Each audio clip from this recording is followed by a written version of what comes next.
Jeff Stoutland is no longer the offensive line coach and run game coordinator for the Philadelphia Eagles. So it is, I would say it was stunning. It's not, it sort of feels like we've had little breadcrumbs of it over the last couple of weeks, at least with Jeff McClain reporting that the run game coordinator thing was taken away from him last year, and they did hire a new offensive coordinator. And I can understand he's been, one of the greatest coaches the Philadelphia Eagles have ever had. And I understand there's been a lot of outrage that the Eagles do not have him. I can get to a place where I actually understand it. And here's the way that I think it probably went, some version of this. Last year, the Eagles' run game not working, right? And at some point, the head coach and the offensive coordinator decide that they have to run the ball somehow, and they want to change up something. And either Jeff Stoutland was not receptive to this, or they know he's not going to be receptive to it because he's a stubborn football coach, as many of them are, and they decide that they're just going to change things on their own. And he gets frustrated and gets mad at it and decides he doesn't want to be run game coordinator, however it happened. And then they get to the offseason where they are hiring new offensive coordinators, and they're looking at offensive coordinators, and they are talking to offensive coordinators who want to do things differently, whether it's with this run game coordinator and offensive line coach or a different one. They want to do things differently. And Jeff Stoutland is doing things his way. And at a certain point, when things aren't working anymore, you have to evolve. And I just don't think that you're going to have Jeff Stoutland here for the next 10 years telling every offensive coordinator how you're going to run the football. So if he isn't somebody who is going to evolve and do things new, I can understand that when the head coach and the offensive coordinator want to do something different, and one of the guys that works for them doesn't want to do it different, then you say, we need somebody else in there. Like, I guess I kind of get it. Yeah, so now all of a sudden they are the authority on everything. Well, they are in the position to be the authority. Nick Sirianni and Kevin Patullo is? Nick Sirianni, and this year is Sean Mannion. Yes, they are the authority. So there are two different things that are going on. Sure. What transpired last year that led to the end of the season, and how they decided to try to handle it in season with their own adjustments that turned off Jeff Stoutland in some way. Yes. So before we get to Sean Mannion, there's a lot that went on that their actions contributed to us being at the position where Jeff Stoutland doesn't want to be a part of the Eagles moving forward. This is completely separate from Sean Mannion and what they have going on. Real quick. No, go ahead. This is, as an Eagles fan, this is how did we get to this point where Jeff Stoutland isn't our offensive line coach or our run coordinator anymore. That's what a lot of people want to know, is how did we get to this point where he's stepping away, not retiring. He's not retiring. He's going to be working for someone else. How did we get to this point? Well, none of us are there, right? But I can see a world where the offensive coordinator and the head coach, which in my gut tells me are higher on the org chart than the offensive line coach, want to do things different, and he's not into doing things differently, then what are they supposed to do? Just let Jeff Stoutland run the team? Well, here's the thing I would say. It's not about letting Jeff Stoutland run the team. It's whether or not you value his expertise in this position than to undermine him in his position as offensive run game coordinator and offensive line coach. When the Eagles have had success as a team, particularly as an offense, they've had their highest success when their running game has been at its best. Throughout all of these seasons since Jeff Stoutland has been here, since 2013, his running game coordination is a direct contributor to the success of this offense. It hasn't been the quarterback in their passing. For sure, Let's get that out of the way first and foremost.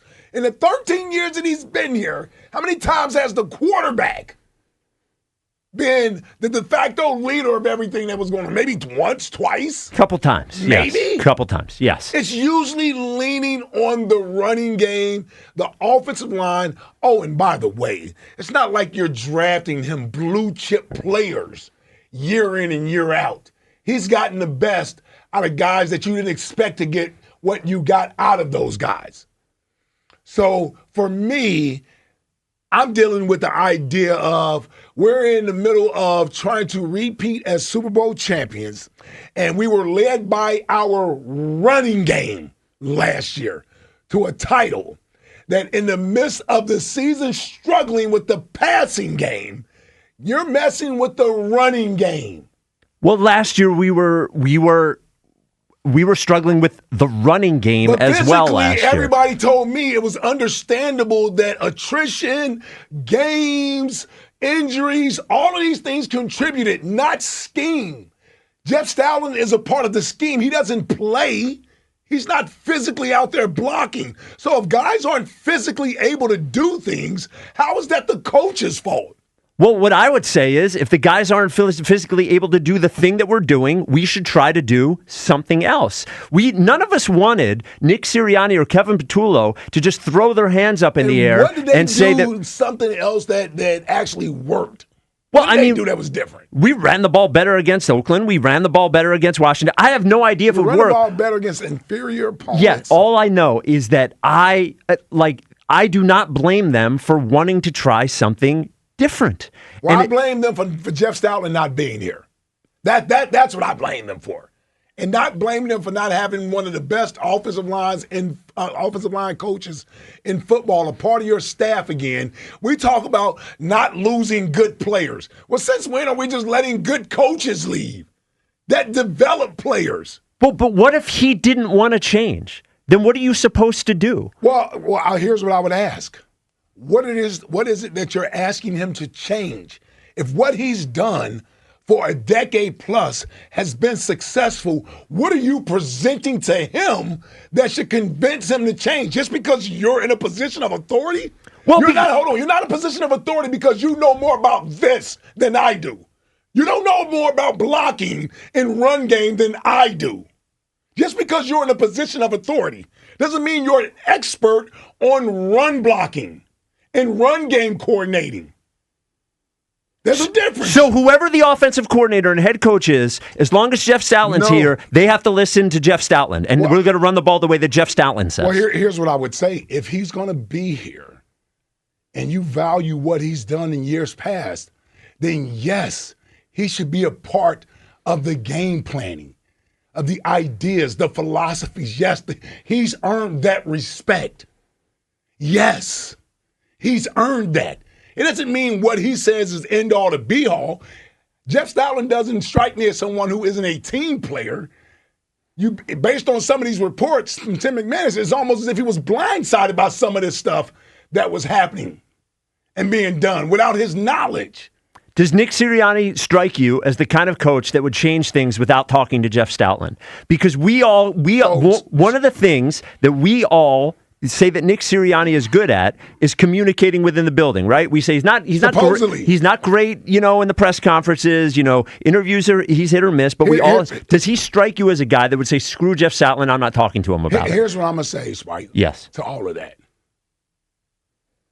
If I have to choose what camp I'm planting my feet in as far as giving them the benefit of the doubt in the lead way, that's Jeff Stoutland's camp. Just is. This is his expertise. This is what he's been doing for years. This is what's led to our success. His players speak to that. They speak to that. This doesn't come off to me as some sort of Jeff Stoutland's gone rogue and wants to do his own thing and doesn't want to be a part of the team. Like, this doesn't feel like that to me. Well, it just also doesn't add up to me that Nick Sirianni would go rogue and change things without telling Jeff Stoutland. It just doesn't. What adds up to me is maybe Jeff Stoutland isn't too receptive to new ideas. Like that could be it as well. 215-592-9494. New ideas that work. See what a running game. When the run game is in the 20s some next year, I want to see how great all this is then. 215-592-9494. Can you see a path that would have made sense, which is why Jeff Stoutland is not here anymore? Or are you fuming mad like just about Ike and everybody else is? You should be fuming mad. What are we doing here? Like, what are we doing here? I'm talking about lowering expectations. Everybody look at me like I got three heads. Now what? We're changing everything. And it's all supposed to work next year?